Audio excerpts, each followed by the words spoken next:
because that'll make everybody happy. I don't know if it'd make me happy, but apparently that was last in line. And when you start, what I started to say was when you start with all those dreams, right? And then later, people tell you, time to grow up. You got to get a job, you got to pay bills. And I have said this countless times, it's not growing up, it's giving up, right? You had all these dreams, but then you got to get a job and you got to be an adult now. So you just give up on all those dreams, which I have now learned was a really bad choice. Luckily, I was able to correct the course. So I get to college, and being a lawyer wasn't my dream. It was everybody's definition of success, whatever that meant. But one of the classes I was supposed to take was psychology, right? That's part of the pre-law thing. So I took a psych class. And while I was in the psych class, I heard about a class called cognitive psychology. I didn't know what that was, so I went and asked. And they said, it's the study of everything we know about a human brain and how it works, right? And by the way, so I switched and enrolled in that class because that sounded interesting. When I got to that class, by the way, the first day the professor said, we don't know jack about the human brain, semester's over. He was joking, but not really, right? He said, we really have no idea how a human brain works, but let's explore. There was a fascinating class that no one told me to take that was very relevant to what I care about, right, is understanding people and what drives them. I didn't know that then because I wish someone had discussed that with me and helped draw that out a little bit. Again, everything I'm telling you is what we're hoping to do here at the EXL Center. This is a place, the reason that I had them put come in on the door, that's my office next door, that the biggest thing you can read is come in. Because we want you to walk in and say, I got ideas, I don't know how to plan a path. We want to be Planning Your Life 101 here, and we want to get you the experiences. By the way, sometimes those experiences are to deselect. Sometimes the best thing you can do is say, whoa, I'm glad I didn't pursue that as a career because I actually don't like that. That's what happened to me in law. I wasn't enjoying it. It wasn't interesting to me, but in the cognitive psych class, I met some people, so now I'm starting to slide over. I met some people in cognitive psychology that were from something called the Artificial Intelligence Department, my university. I said, what's that? And they said, the more we learn about human brain and thinking, the smarter and easier to interact with we can make computers. You guys know, and I've recently seen the prototypes of the next generation of cars. They're all, you won't see them at car shows yet, they're under wraps, but you just chat with your car. And your car says things like, you know, you're going to miss that 9 a.m. meeting because it's looking at your calendar and it's looking at the meeting. And your car says, don't worry, I just sent a text to your boss, told them you're late. I'm going to try to reroute you because I can see the traffic up here. By the way, I'm talking to another car that's 2 miles ahead, and that car is telling me that do not go this way. These are not humans, right? These are your cars. I saw all this stuff demoed in this sort of whole new world. So that's what these AI guys were talking about. That was really cool to me. Not the stuff I was told to do, law. So call the parents. I go take this AI class. And now all of a sudden, because I've moved farther this way, it's computer science people and programmers in there, which I've never met before. So now I start talking to them, building this stuff, and this sounds kind of cool to me. So now I switch majors, right? And I have to call my parents, said the law thing wasn't interesting. And they said, what are you doing? I said, I think I'm going to study computer science. Now, that's not a bad career thing, but the point is, somehow I'm already in trouble for pursuing what I like because it wasn't what people thought I should do. Again, I wish I'd had some guidance, right? If someone had asked me, what do you love doing? I probably would have gone the right path much sooner. But I stumbled my way over there. I wound up taking computer science. When I was in computer science and my parents found out that was coding and programming, they said, oh, okay, this is good because there's lots of jobs in IT. Be a programmer because you can get a good job and a good paycheck. So we're back to that again. That's not why I wanted to study it. What I wanted to study it for because I thought it was a fascinating opportunity to solve some of the world's real problems by building technology that could think its way through them.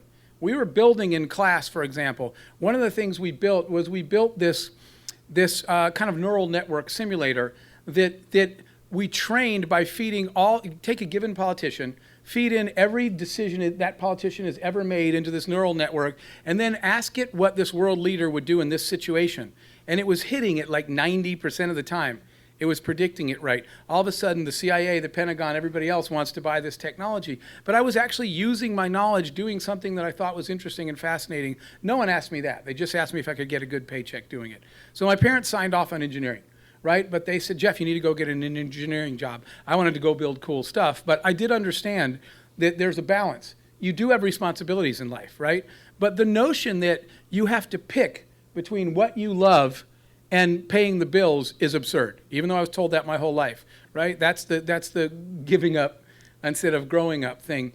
That's why we have this expression in this country, thank God it's Friday, because people hate their job, right? And even then I was thinking, what happened to can't wait till Monday? Why can't I do something all day that I love doing and I have just as much fun with my friends on the weekend? Why is that not okay? Why is a job this thing you have to do because you have to grow up and pay the bills?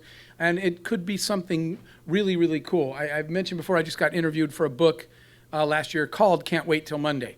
And he said some people, because I always tell people, some people say, oh, I have to go to work tomorrow on Sunday night. And I say, really? Because I get to go to work tomorrow. I do stuff that I love doing. And it's not impossible to get there. The goal of the EXL Center is to help you guys chart a path, working with your faculty, working with your community, everyone around you, so that in the end you turn around and you say, man, I am living exactly the life I want to live, and it's because the community and the University of Akron guided me to that. Thank you. That's our guiding principle here. So I went out and got that job, by the way, and I got that job in the engineering company. Even though it's not quite what I wanted to do, but everybody put pressure on me. Go get a good job and a good paycheck. So I did.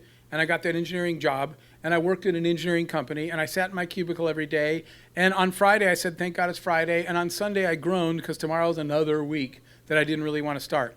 And I thought to myself, this can't be all there is. Why is everybody telling us that this is the path to follow? This is why you go to college, just to get a good job. I was kept on thinking what I really want is a good life. And would somebody tell me how to get one of those? So one of the things that I always did that I encourage all, especially our students to do, but everybody, no matter where you are in life, you still have the whole rest of your life, right? Was I kept my dreams written down on little index cards on my bathroom mirror, the things that I always dreamed of. And I'm going to, before I talk more about EXL, I just sort of want to end with this part. One of my dreams always was to see the world.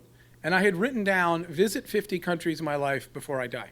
And that was something, and I'm sorry, I know some of you have heard me tell this story, but it's all relevant to, yesterday we did media interviews, and one of them asked me, Jeff, what are you doing here? Why don't you just off golfing or something? Why are you spending your time at the University of Akron and the EXL Center? And this is exactly why. Because I wish somebody had helped me do this then. And, all of us are investing our time in you guys, hoping that you'll look back and say, I found the right path because I got some guidance in doing so from my community and my university.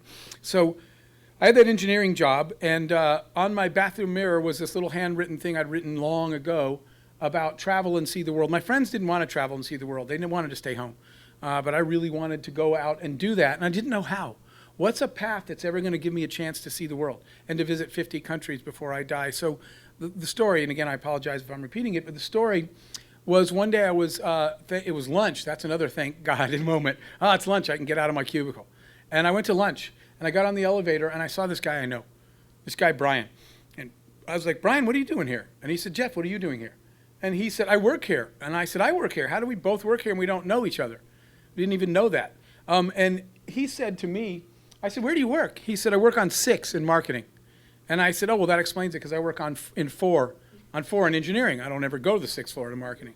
And I got home that night brushing my teeth, and I'm looking at my dreams, visit 50 countries in your life. And I'm thinking about my engineering cubicle, which I never leave, and the good job everybody told me to get. Apparently this is success. And when I looked back up at that visit 50 countries thing, I'm serious, that little index card was mocking me. It was laughing. And I remember what I thought. I thought, visit 50 countries? I don't even visit the 6th floor. I don't even go on the elevator. I certainly don't go to Asia, right? And I sat there thinking, what life is this? Because I did what everybody told me I'm supposedly doing the right thing. And again, I don't even go to the 6th floor. I'm never going to see 50 countries. So it occurred to me, there has got to be a way to design a career around the stuff you guys are passionate about. Again, the reason I told that story is music is my biggest passion.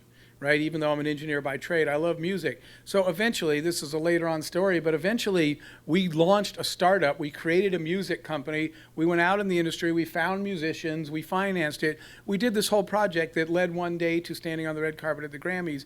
All of that was designing a career. I have a music company that we still have, designing a job that was one that I actually wanted to have because it intersected with my dreams. And all I wished was somebody had told me how to do that earlier. And again, that's what we're here to do at the EXL Center, is to help guide people to the life they've always dreamed of having. So anyway, I quit right after that moment. And I said, somehow there has to be a career path that works for me. It may not make everybody else happy. And believe me, I quit my engineering job that next week. And for 2 weeks, everybody on the planet just yelled at me. You spent all that money getting this engineering degree in college. You spent all that time. You had a great job and a great paycheck and great benefits, and you quit? I had everything, like I said, but the one thing I wanted, which was happy, right? And I was like, I'll trade that all in for a day that I actually like having instead of slugging through it every day and getting older every day in my cubicle and nothing is happening. No music, no red carpets, and no touring the world. That ain't going to work. So my first startup, and we're not recommending that everybody start a company. Entrepreneurship is a tool set, though, that's really valuable to learn, and we're going to teach it here. But my first startup, I started a travel company. What a surprise now, people that know me from Priceline, that my business was a travel company. Because the idea is to sit and write down, here's my dreams, here's things I got to do career-wise, design a job that does them both. So then we'll help you find it. And if we can't find it, we'll help you make it. If you have to launch it yourself, that's what we're here to do at the EXL Center, to get you those experiences and relationships while you're on this campus, in this community, so your odds of finding that are much higher, or like myself, eliminating the things you don't want to do anyway. That's the EXL Center's goal. That's why I'm here and got excited about working with Ian and Carolyn and our career services team, the whole team here, to go make that path possible. So I did quit that job. I started that. I drew the perfect job. I'd challenge you all to do that. I wrote the perfect jobs description, not for a job, but for my life. What do I want to wake up and do every day? What's perfection? Now, it doesn't mean you'll achieve perfection, but if you set your goal here and achieve it, 100% of it, you've done nothing. If you set some big goal and you only achieve 70% of it, you're way ahead of everybody else. So I wrote the perfect job. You know what the perfect job was for me? Where every week I had to travel to a different company for my job. So one of my favorite moments was we started this travel company. This is when we built the ticket printing kiosks that you guys see in the airports everywhere. But we invented those, we patented them, we started building them. And one Friday my friends called and said, you coming over to watch the game?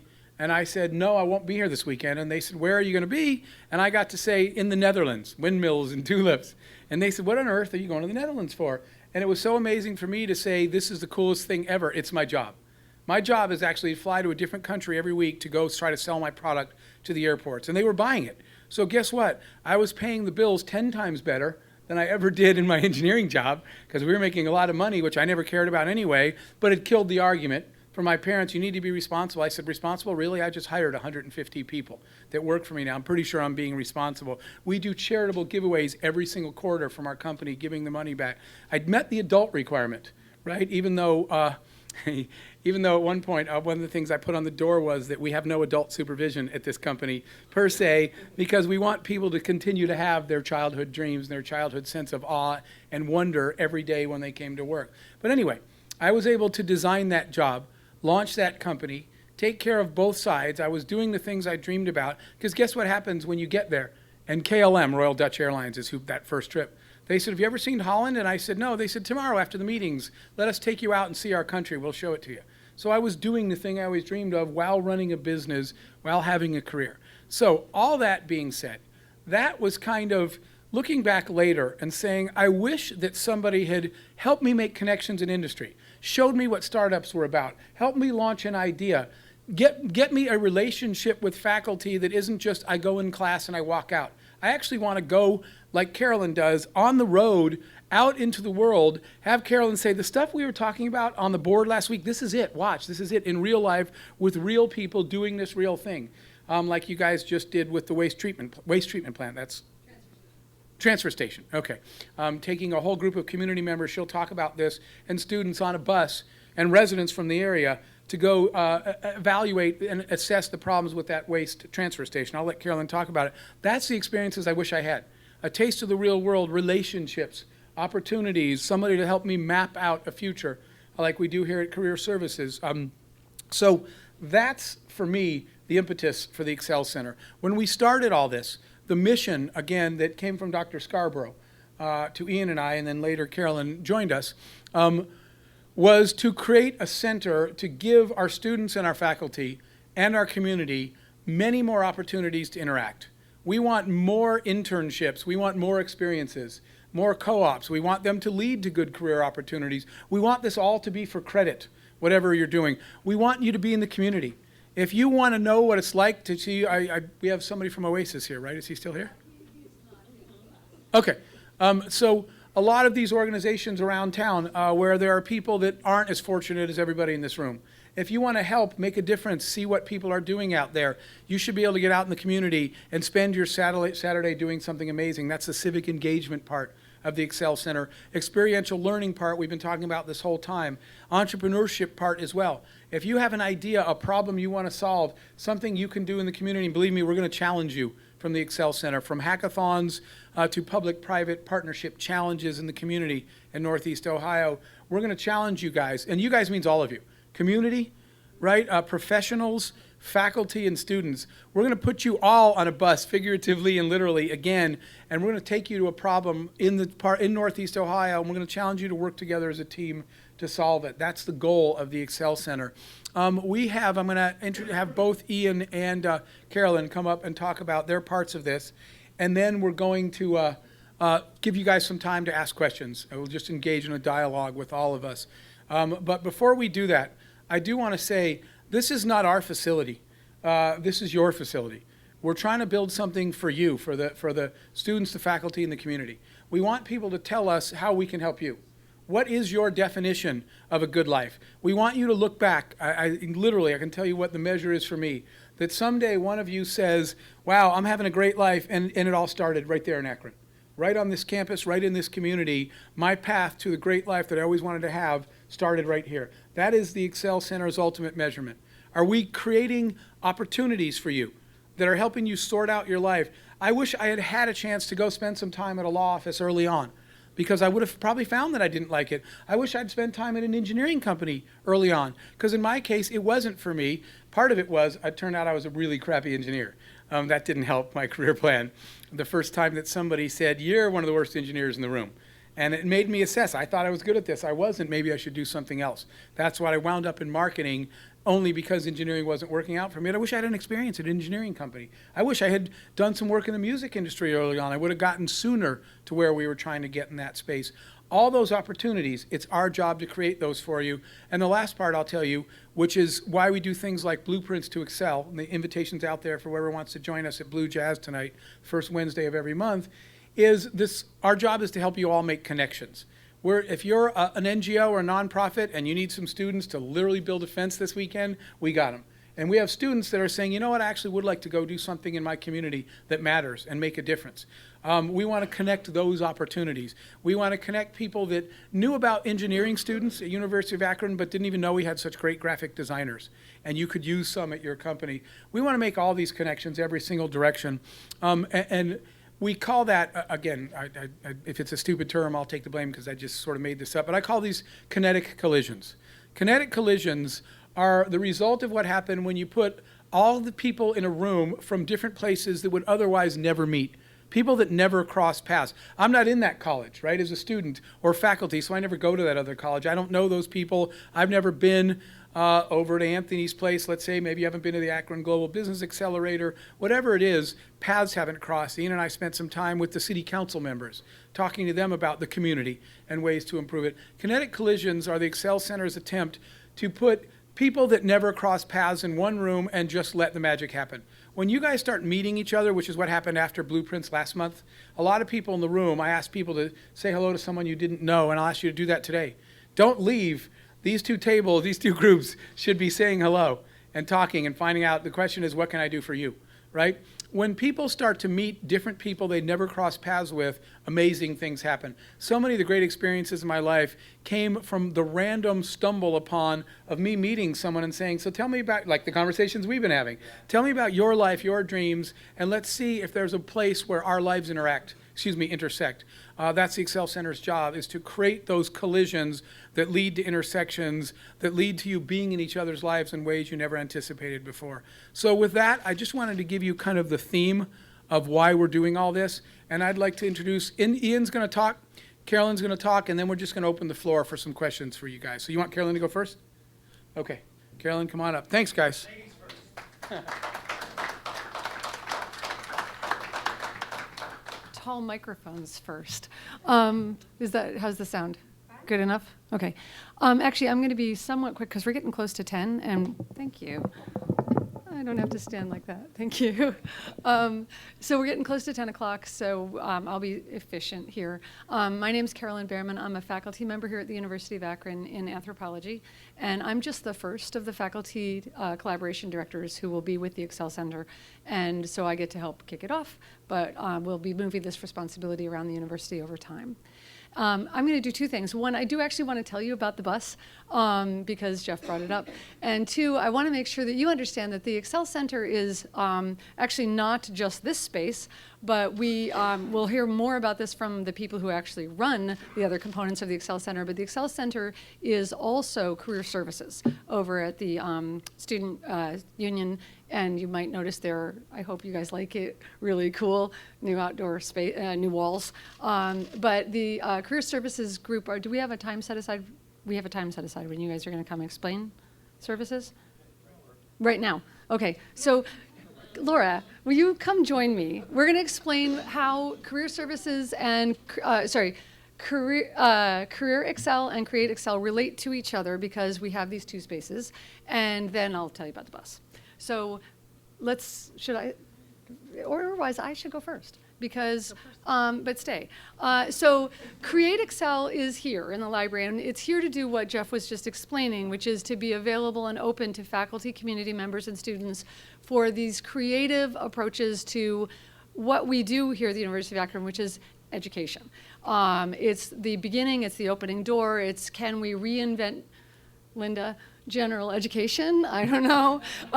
Can we come up with ways to make classes more experiential? Can we hack syllabi?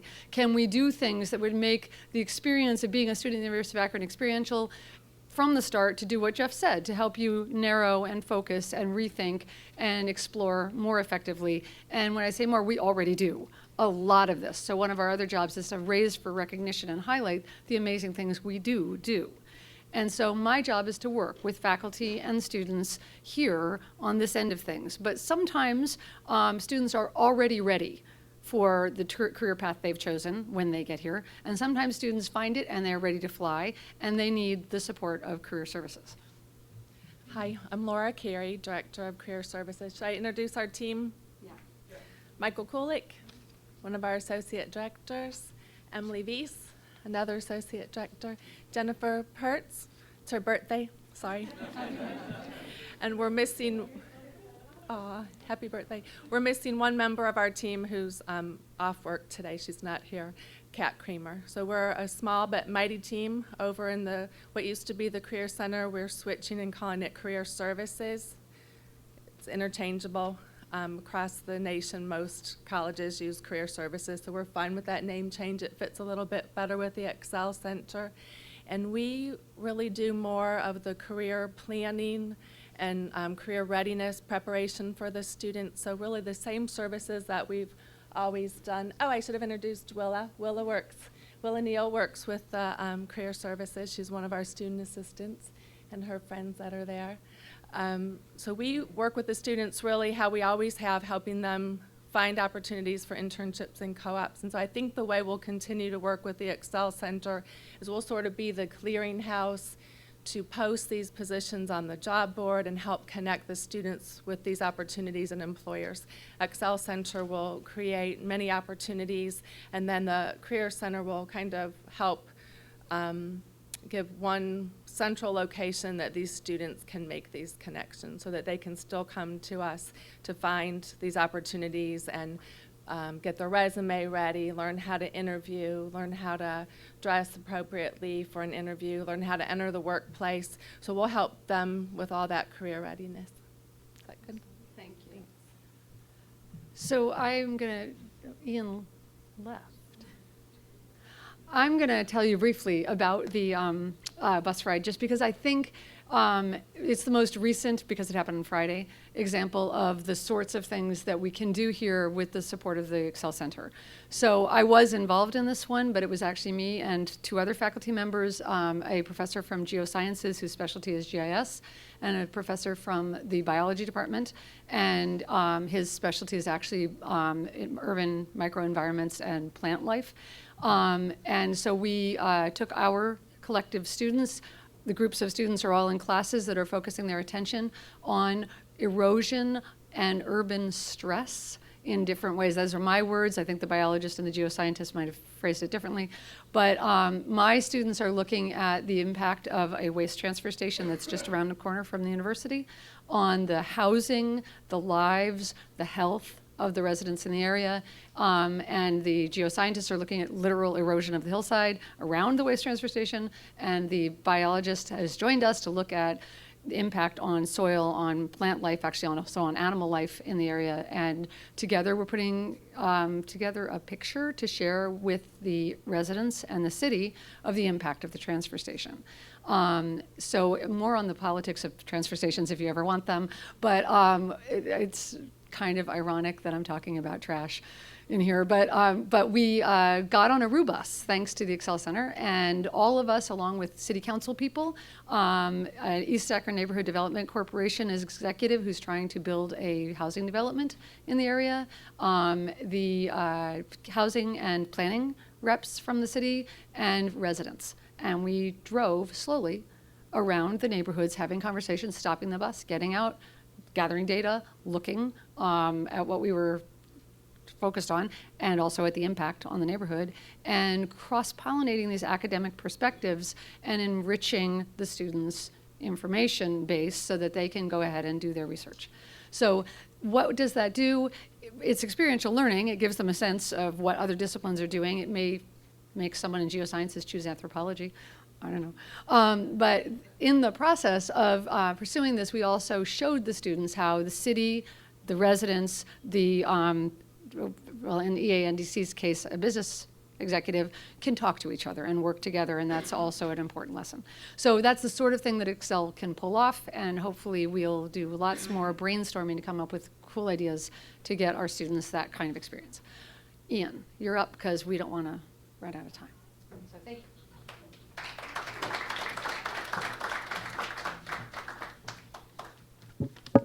Thank you, guys. Thank you. That was a wonderful opportunity to hear from Carolyn. Carolyn is the star of our team. I think Jeff would agree with that. We've been working to put this together, and of course, the career services team, who you heard from, really do the heavy lifting of giving students the opportunities to directly impact the career path that they're on. They have the ability to put you into often credit-bearing situations where you can make your own future. So, as we began building the concept of the EXL Center, I just want to talk a little bit about kind of the origin. And then we're going to have our first speaker, which is Deb Hoover. She's going to come up in a few minutes. We're running a few minutes late, but she's got a PowerPoint that I'll set up, so be prepared to kind of swivel your heads a little bit as she speaks. But she's the founder. I don't know if you guys know, but I met Ian 10 years ago in our music company. He's the lead singer for a rock band. I wanted to see what would happen when his hand touched the microphone just now. But it resisted the temptation. Niwen. That's right. Sing a little bit more, Sam. There we go. Hey. No. We'll get to that later. Maybe at Blue tonight. Make sure you come to Blue tonight. We'll do some singing there. I just want to talk a little bit about the origin of the EXL Center, and it really came from. I'll try to be quick, but it is a cool story. And before I do that, I'll show you that we've got these power packs, battery chargers. We've got some really cool wristbands that are flash drives that actually are 4 gig flash drives. And we've got a lot of other cool stuff. And over the course of the day, I guess I'm trying to entice you with gifts, but over the course of the day, there'll be different opportunities to get things like this.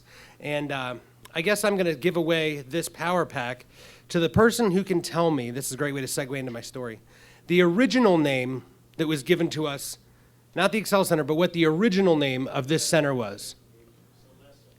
All right, there he is. It was Celeste or Celeste. It was CELEC. It was such a problem we needed to change it. But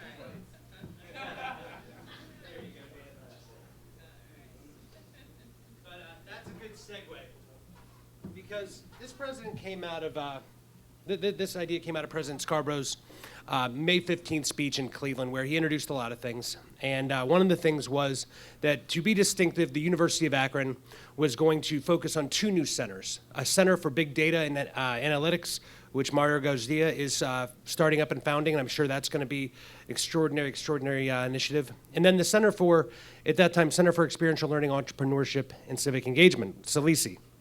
The idea for that was still forming. And thank God that he and Jeff met after a speech that Jeff gave when I was the president of Graduate Student Government. They began forming the concept for this together. And as we were building this from the ground up, I began working together with Jeff in July. What we came to understand is that experiential learning, entrepreneurship, and civic engagement are not 3 co-equal parts of the center. They couldn't be, because they're actually different entities. Experiential learning encompasses them all. And entrepreneurship and civic engagement are vehicles to experiential learning. And so at least that's the way we look at it. And so from that revelation, we decided to move the words around a bit to call it the Experiential Learning Center for Entrepreneurship and Civic Engagement. And from that, the idea of the EXL Center came out, because it really means that this is built to give every student at this university the chance to come here, tell us if you have an idea about what you want to be when you grow up, or exactly the company you want to work for and the job you want to do when you're there. Anything in between.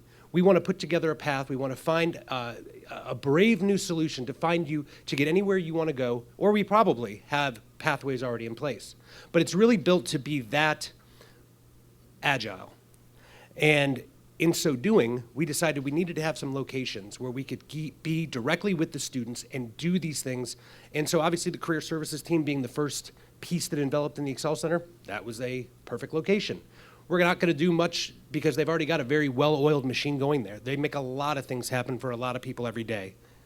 And in addition to what they're doing, we're going to add a mentoring lab over in that space in the student union. That's going to come in the fall. And that'll be something that is basically set up for any student that wants it to come tell us, again, what is your mission? What do you want to do? And pair you with people from the community, executives, professionals, faculty member, other students, alumni, retired people, whomever it is that makes the most sense, and give you more than one mentor that you see on a regular basis so that you exponentially get shaped into the kind of leader, the kind of decision maker you choose to be, the change maker you want to be. And with all of those wonderful things there that are kind of streamlined, that are focused, that have a start and finish, you know exactly what you're doing.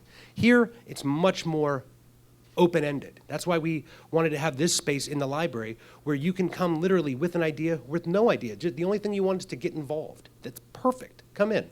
That's exactly why we built this place right here, this open, this mobile. These tables move, these stools move, these standing desks go from 4 feet to 9 feet. You can write anything you want up here. It's a room that's built to become whatever it needs to be for the given moment. So you have speakers, you have workshops, you have presentations, and you have classes come here. Imagine if you have a history class on Friday and you give your report on Rome. You're all doing that. Why not say, hey, can we actually have our class in the EXL Center on Friday so that we can give our presentations here and that these cameras can capture them, and then we can give them back to you and you can slice it up and then throw it on your e-portfolio, and all of a sudden you've got some brilliant visual aid to go along with how you're presenting yourself? That's available. That's a new resource that's here. And when students come with new ideas to do things in this space that we've not thought of, brilliant. Think of it as an open palette. And that's why we wanted to begin with these 3 days to just begin that, I don't want to say culture shift because the culture here is already pretty awesome. We've had some tough days lately, but that's the best time to emerge and to take something that is in need of resolution and resolve it with flying colors. And so that's what the EXL Center is going to do. And so we have a couple very special guests coming today. Our first one is Miss Deb Hoover. She's the CEO and president of the Burton D. Morgan Foundation. Now, the Burton D. Morgan Foundation is what I would consider the most effective, most outgoing, they're the biggest risk takers. They do what they can with anybody who's willing to incorporate entrepreneurial thinking into their education, from middle school to high school to the university, to beyond those boundaries. They do things wherever they can to impart the knowledge that you can be your own leader. You can be your own boss. Your idea can become reality. There's nothing really stopping you. And they have been so good as to be our initial supporter from the community in quite literal terms. They gave us a grant to put together our hackathons, an idea that we have for the students, which when we pitched it or we wrote our concept to them, it was called the fail-safe. And the idea of that is that we wanted to have a 24-hour hackathon where students could come in, literally, and try whatever they wanted. Bring an idea, put teams together. The teams get bigger as the ideas reduce because they get better in quality. And you have zero inhibitions, and you can try whatever you want because in those 24 hours, you have no risk of failure. It costs you nothing. It's just the time to learn, try, accelerate. And in that fail-safe, Burton D. Morgan thought that was a good idea. And so they gave us the resources to put that together so that we didn't have to go out and ask corporate sponsors. And if you ask a corporate sponsor, then your hackathon has to be to do something for their new color of paint or their new, wheel that they want to put on a car. This is something that is so much more open-ended. It's about the students bringing their ideas. No limits. And so Ms. Hoover has come here today to talk about, among other things, the successes and failures of doing that, how you incorporating that big thinking into universities that tend to be rigid and sometimes archaic in their structures, and how you break those walls, and how you succeed and how sometimes you don't succeed. And I've got a PowerPoint in the back that I'm going to set up, so again, be ready to swivel. Yeah, Jeff?